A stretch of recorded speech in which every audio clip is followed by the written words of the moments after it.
Atlanta News First Plus starts now. Us here at the First Alert desk on Atlanta News First Plus as we are about to take you to a news conference from the Atlanta Braves as they introduce their new team manager, Walt Weiss, replacing Brian Snitker. And it has been a long time coming as the team prepared to announce this change. We are moments away from taking you out to that news conference. Our crews are still working to get their cameras up. As soon as they do, we will take you into the room as preparations get underway. But first, let's take a look outside at Midtown Atlanta. A beautiful cloudless day, and I've been enjoying the weather personally, the warm-up that we've been experiencing from previous weeks. I want to bring in First Alert meteorologist Rodney Harris with a look at your First Alert forecast. And Maria, you pretty much said it, that there's not a cloud in the sky, and that's going to be our story for the rest of the day. So as we take a look at your forecast, I got it, Maria. Thank you. As we take a look at the forecast, not only is it going to be clear today, but we're going to see plenty of sunshine like for the next several days. So it started pretty cold earlier this morning, but it's already up to 64 degrees right now in Atlanta, and we are on our way to the 70s in your forecast later on this afternoon. So I want to describe the setup. We have high pressure, which is east of us. That high pressure is going to camp out for the next several days. The science behind this is really easy.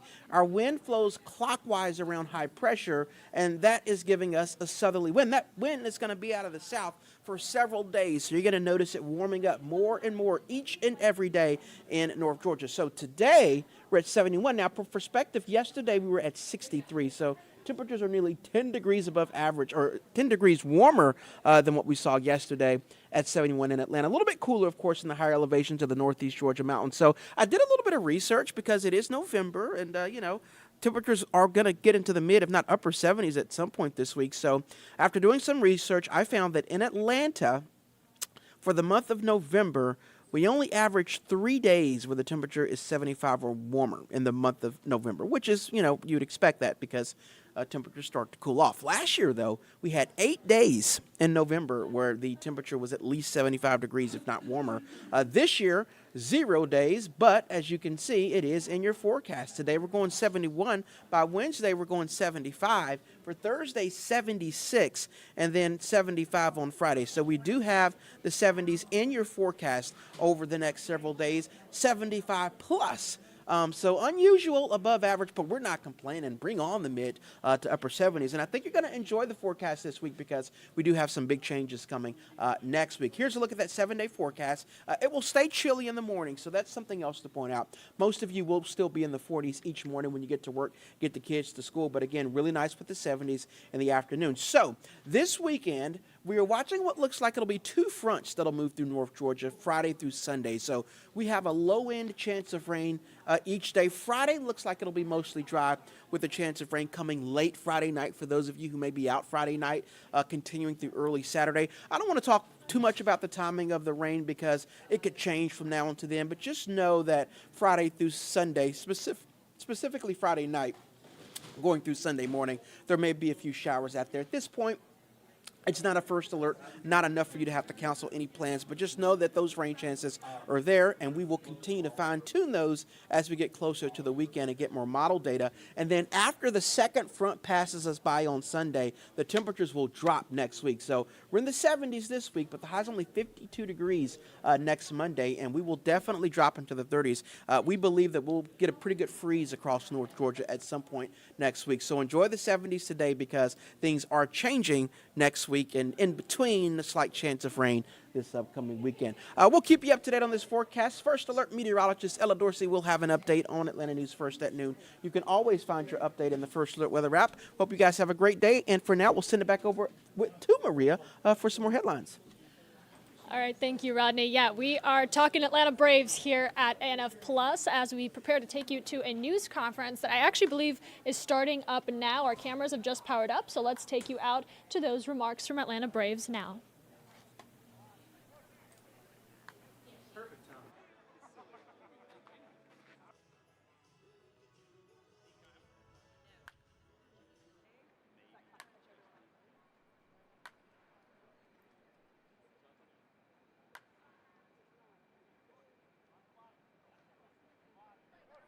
And apologies, bear with me as we are having some technical difficulties. We're going to get you out to that news conference, working with our team right now to power up that shot and get you a live picture.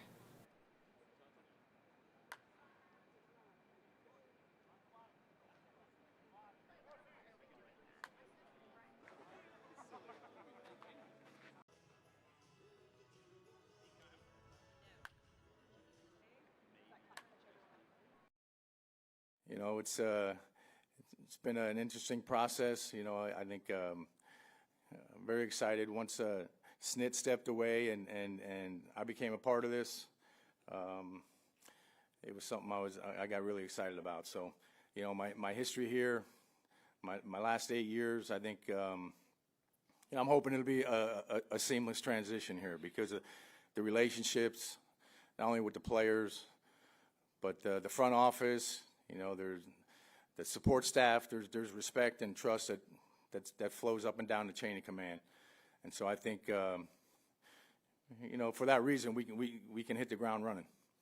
You know, it's you know, the first time I did this, it was I came to realize that, I mean, it sounds weird, but it takes the better part of a year to truly understand your team.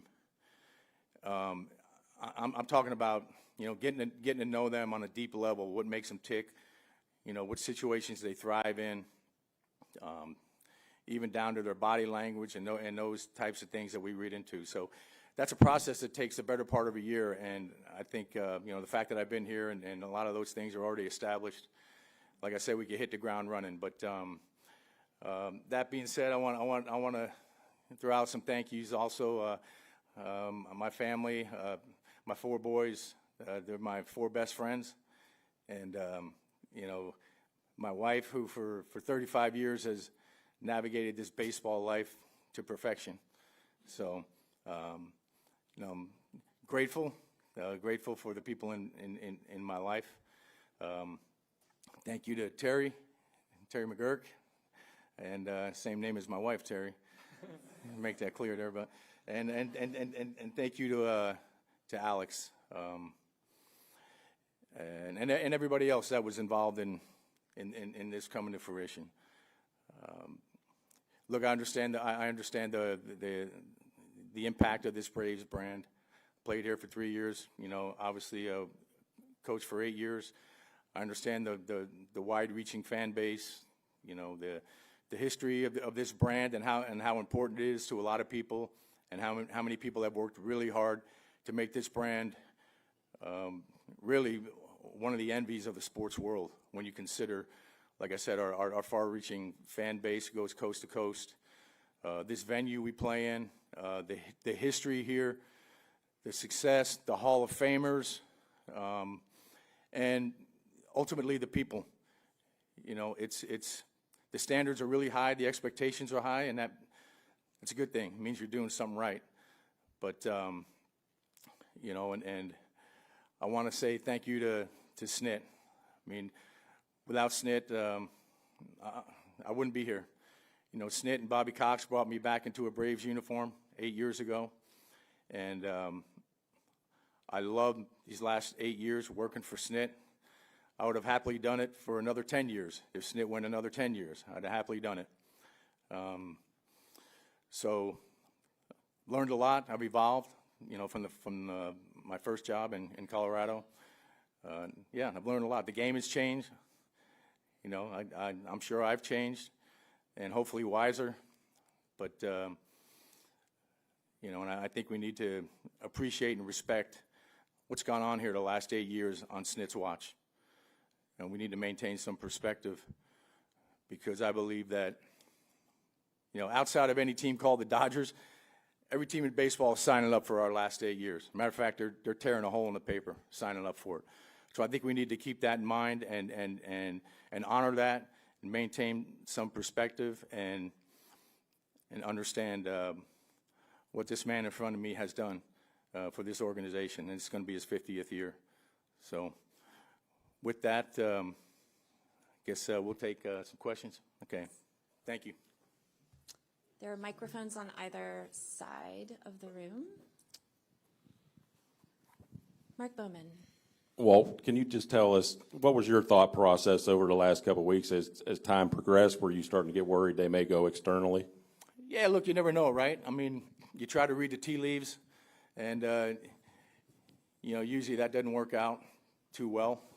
But, yeah, early on, I was very excited to be a part of it and to be considered a candidate.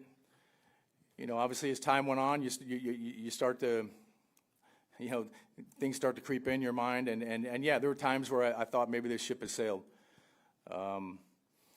But we know, we all know Alex, how thorough he is and how stealthy he is. Likes to work under the cover of darkness. And so, you know, this process, you know, was like that at times. But yeah, I couldn't be more excited.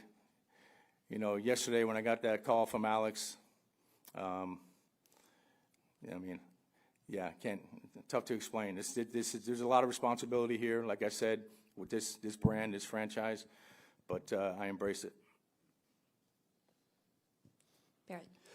Walt, you mentioned that you've changed, the game has changed since your time in Colorado. How has your view of advanced analytics changed during that span? Because the game has changed and moved in that direction. Look, I've evolved with the game. I think if you don't, you're a fool. So, you know, my philosophy is, why would anybody, especially in a position of leadership, turn their back on information? And Alex has done a great job, and his team has done a great job of blending, you know, the wisdom that comes from being in uniform for a number of years, and the information that's available to us today, and the technology that's available. So I'm very curious when it comes to the information. I want it, and then, you know, there's a point where you got to put context to it, and I always say that, you know, there's an art and a science to everything. You know, the information gathering is the science part of it, and the art is putting context to it in the dugout and making it practical and pragmatic over the course of a 9-inning game. So, yeah, I think you have to evolve. The game has changed, like I said, and yeah, you'd be a fool not to evolve with the game. Allison. 2 questions. Walt, what's one thing that you learned from Brian Snitker during your time working with him? And then for Alex, what stood out about Walt Weiss and during this process? That's an easy one for me, and I think the top of the list, there's several things, but patience. You know, it's really good for me to see Snit operate these last 8 years because, you know, our personalities complement each other very well. I mean, obviously our personalities are different. We're 2 different people. But, you know, my personality is always, you know, to hurry up and get in there and fix things. And watching Snit have a feel for the timing of when to interject was very valuable for me. And to watch him absorb losses like he did. I mean, I'd come in his office, because I always go in the office, because I never wanted the manager, I never wanted Snit to have to feel a loss by himself. And I've been there, and nobody feels a loss more than a manager. So as a bench coach, I didn't want to forget that. So always checked in with Snit after the game, and, you know, usually it was him giving me the therapy, you know. So his patience and his feel for the room and for situations, his timing, impeccable. Yeah, from my standpoint, obviously I've worked with Walt for 8 years, but I've worked with him in the role of being the bench coach and never had a conversation with him. You know, as we all know, the manager and the bench coach, the roles are totally different. I mean, so, you know, being able to talk to him for the first time about being the manager of this team, it's not, I mean, sure, you can use your past experiences and your experiences here with the Braves, but it's not the same conversation. And so as much as I knew Walt, I knew everybody on our staff. That doesn't mean everyone was a candidate. So the manager role is very different. It's unique. It's incredibly challenging. And some people aren't suited for it, in my opinion. You know, so getting a chance, even though I knew the person and the man, he had that. That doesn't mean that he would have necessarily been the best person for the job. And you know, so having finally had a conversation about the manager and what that entails, because we never had those discussions in 8 years here. That wasn't the role. Those are conversations that I have with Snit. And then obviously going through the process and doing our work and so on. But, you know, at the end of the day, this was about the best person. Internal, external, didn't matter. This is the third time I've done this. 2 other times I've gone external. And I never had a thought process of it needs to be internal. It's the best person, you know, period. You know, you hear different things about, well, the roster and this and that. The rosters change. You can change the manager at the same time. I mean, you need the right person, the right individual, no matter where they come from. And he stood out as the right man for the job. Dave? Walt, I know you said you've changed since the first time you did this in Colorado. How do you think this environment here with the Braves, you've been in it now for a long time, will help you succeed as a manager here by comparison to there, just the resources you have, how you've grown as a manager, the players you have, everything? Look, the circumstances they couldn't be more different. I mean, when I took the job in Colorado, I was out of the game for 4 years. I mean, I worked as a special assistant to the GM and the manager for 8 years, but I was gone for 4 years. I was coaching high school football. So I got pulled back into it. You know, I got asked to do an interview, and I said, what the heck? You know, I've never done this. I'll go through this process. It'll be a good experience for me. I ended up getting a job. So, you know, and look, I took over. At that time, it was the season after the worst season in franchise history. Now, there's been some rougher times there recently, but at the time, it was the worst season in franchise history. So, and there were some things there, you know, culturally that, you know, took a lot of time and energy. Look, I love my time there. It gave me this opportunity. If I didn't do that job, I wouldn't be sitting here today. And I had great relationships there. And it really challenged me, and I'm very proud. Look, we didn't have a great record over that 4-year period. Very proud of what me and my staff did and the front office did as far as changing that culture and setting them up, you know, to be better. So I'm proud of that. You know, here it's obviously very different. I mean, think about yourselves. I mean, where are you, you know, now compared to 12 or 13 years ago? Hopefully you're a little bit wiser. If not, you probably need to check yourself. So, yeah, I mean, I've experienced a lot, and at a high level, I know, like I said, I know what this brand means and how important it is and how high the standards are here, and that's what's exciting. I also know that I have people that I work for, they're going to have my back. You know, I understand it's a performance-based business, and I get it. I've been in the major leagues for 35 years now in a variety of roles. So I get it.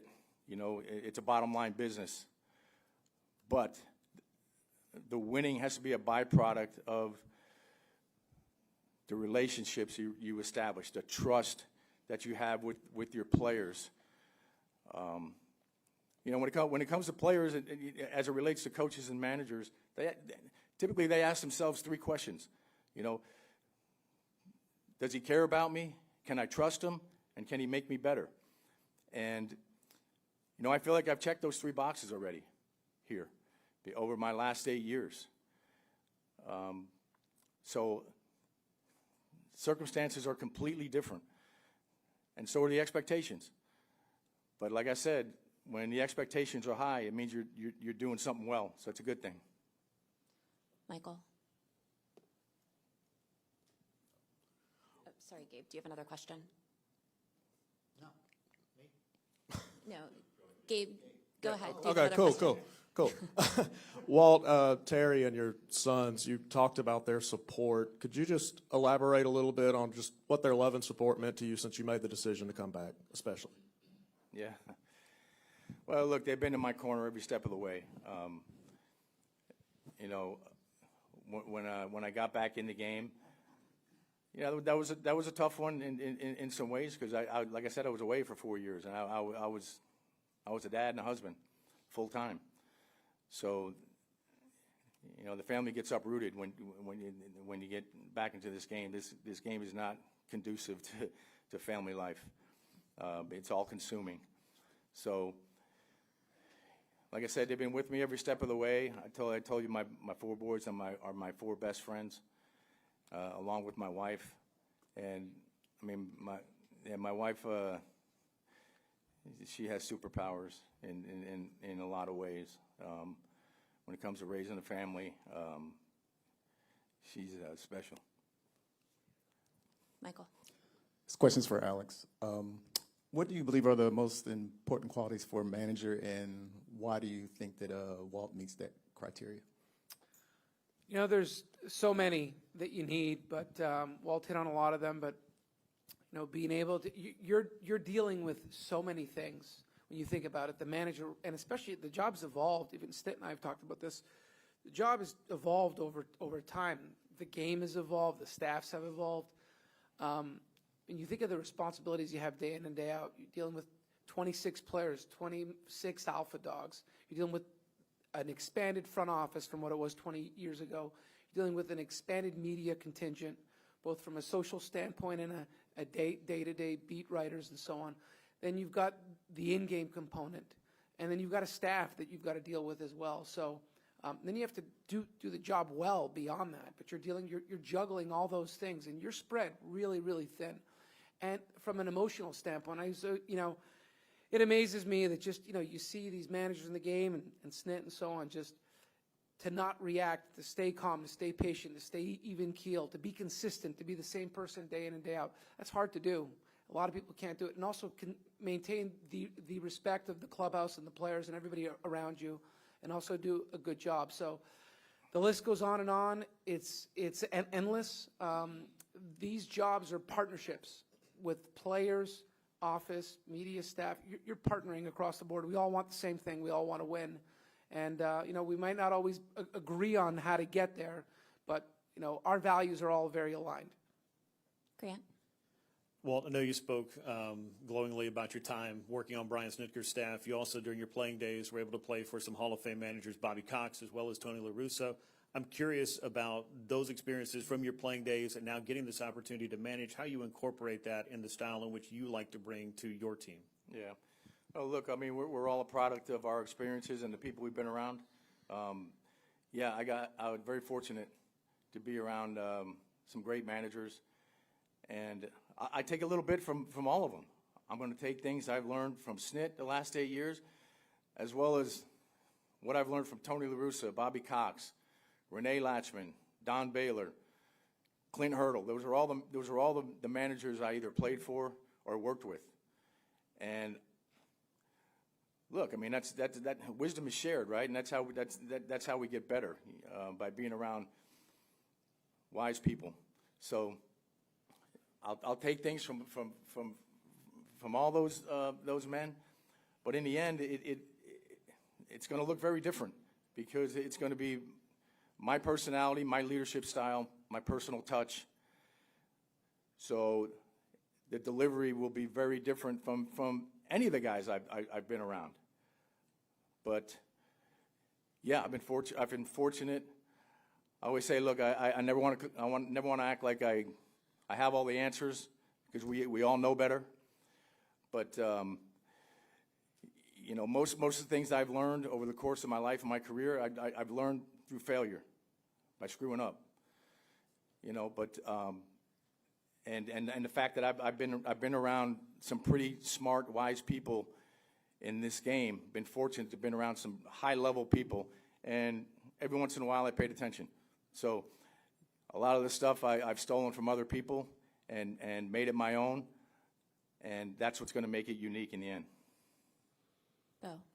Alex, how many individuals did you interview for this job, and when did you know it was Walt, and what did set him apart from all the other candidates? Yeah, so we did a ton of work. We spent, I don't even remember, I feel like it's been a month, or it feels like dog years a little bit, right? So it's been exhaustive. And I mean, the amount of work and candidates and people we spoke to, it was just a lot without getting into specifics. I would say that over the weekend is when, he started to. I had some conversations. I remember there was one I had Saturday morning. I thought about Walt Saturday a little bit, and then I had some conversations Saturday that really impacted me. And then you're still chewing on it and going through stuff, and really ultimately had a few more that I needed to have on Monday, just to make sure that I checked all those boxes. And look, I knew Walt, but I only knew him at a certain level, right? I'm not down there working with him day in and day out, and it wasn't in the role of manager. So people can interview and say all the right things and do all the right things, but like I mentioned when I did my first Zoom with you guys, the background work is pretty important. As much as I felt like I knew the person, still needed to do a lot of work and maybe have a couple conversations on Monday just to make sure some people that were around him a little bit more than anybody else, that I had significant faith and trust in what they had to say. I told them I was leaning in that direction, but I wanted to make sure that there wasn't anything I missed, and they both stamped it in a lot of ways, and ultimately talked to Terry as well that this was my choice and this is where I wanted to go, and walked him through the process and the thought process and why and how I check boxes and so on, and we obviously decided to go ahead. But it's a big decision, like Walt talked about. This is a big role. This is a big responsibility. With where this club is, the expectation. Look, it was no fun not making the playoffs this year, and we can go through the reasons why, but, that's just a standard that we've set here, and that's a credit to Snit, to Bobby Cox, to John Sherholtz, that have set the standard here. You hear guys like Nick Saban, the standard is the standard, and it is. And, we expect to be in the playoffs year in and year out. So, this is a real responsibility, and we owed it to make sure that we left no stone unturned and were as thorough as we could be, even if it was someone that was already internal. Bailey. I have two questions. First one is for Alex. Going off of that a little bit, how much of an influence did individuals in the building like Snit and Chipper and people who know Walt influence your decision? Because you just mentioned, you didn't really know him on a manager capacity, more of a bench coach. Yeah, I mean, look, I value their opinion immensely. Both guys are not the same person. Their careers are different, but their knowledge, their wisdom, they've won a lot, and they've got a lot more experience in the game than I do. So it carries weight, of course. And, I remember somebody I worked with a long time ago told me, it's fine to cast votes, but not all votes count the same. And, what I would tell you is when we're going through the process and talking to people, look, certain individual, I'm going to weigh their input more. I'm going to have my own as well. But there's no doubt when we're doing our work, we canvass as many people as we can. And look, I'll talk to those guys about all kinds of things, roster, this, that, whatever. They make me better, and I'm glad that they're both in the organization. The next question's for whoever wants to take a bite out of it. What have the discussions been at this point about the staff, and will Cranny and Eddie be retained on the staff? Yeah, so we, this was pretty quick, and that's a conversation that we're going to continue to have. So we don't have anything to announce today, but that's part of the interview process. Everybody you talk to, you ask them, what would you do with a staff and a coaching staff? And everybody we talk to, and I asked Walt those questions when I first interviewed him as well. And this came together, once the World Series was over, I knew at some point you have to make a decision, right? We needed to get going, and that's where it really was Saturday. Saturday, this whole thing really started to move for me because I knew that that's Game 7, and this is starting to move. So I had a phone call I made Saturday, like I said, late morning, and then I just gave it a little bit more time and then followed up on Monday. But the staff, Walt certainly has some thoughts. I do as well. Those are things that are priority that we're going to work through the next little bit. So we don't have anything today, but that's definitely a front burner priority for us. Ken. Walt, you mentioned embracing analytics and wanting that information. Can you give me an example, hypothetically, of maybe, and it's obviously a very broad field, what is something that you value in it that you can see applying in a game? That is a broad question. Yeah. Look, I mean, we can go on and on, right, about this, but like I said, it's you get the information, and then it's up to us to put context to it, and the scoreboard always has a say. So that's a factor. But we have a great team that works with Alex and works with us, and those relationships are rock solid and deep rooted, and so there's a lot of trust there. So I value the information that I get from our team upstairs, and yeah, I mean, it's tough to go into specifics of this because there's so many ways we can go when you talk about the analytics and the information, but you know, very open and always very curious to get better in that realm. Allison. Alex, when did the interview process really start for just all of them? And can you kind of ballpark how many people you interviewed? It's like during this process? Yeah, so, you know, I think I did my Zoom call with you guys on the Saturday, I think, and we didn't have a list yet. And I don't even know what the date was, early October, I assume. So, but I would say maybe a week after that, you know, just thinking through, obviously you get through the week and start coming up with names, candidates. And look, a job like this is open. You're getting inundated, right, with so many people, names, direct contacts. It's overwhelming in a lot of ways. But, you know, to do due process, you need to do the work on all of them. So a ton of time was spent making sure we vetted all the names, going through it, and so on.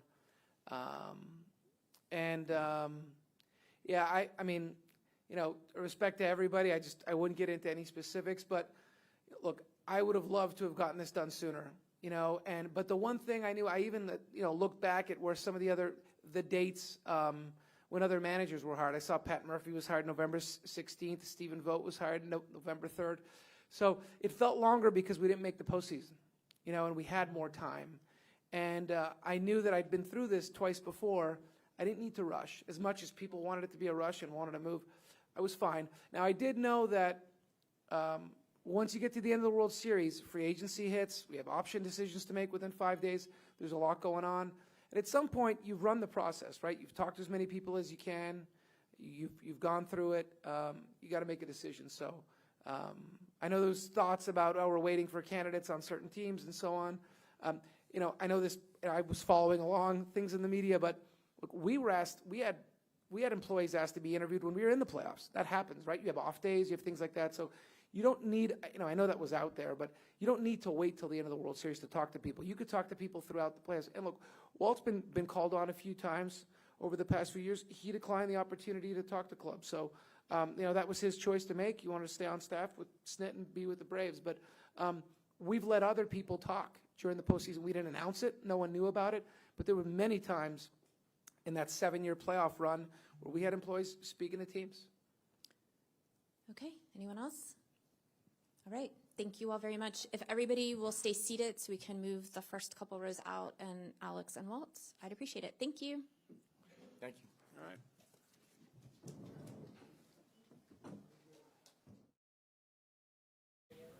And you just heard from our Atlanta News First Braves new team manager, Walt Weiss, as we took you out to that live news conference from our team. We will continue to have coverage on all things Braves on Gray right here on ANF+. You can tune in this evening for our live report from Atlanta News First Sports Director Bailey Burmaster as she breaks down what Weiss's future and vision mean for the team. Stick with us at 11:30. We're going to take you through everything you need to know about Election Day here in Metro Atlanta and beyond. We're going to be right back with your Election Day coverage on Atlanta News First Plus.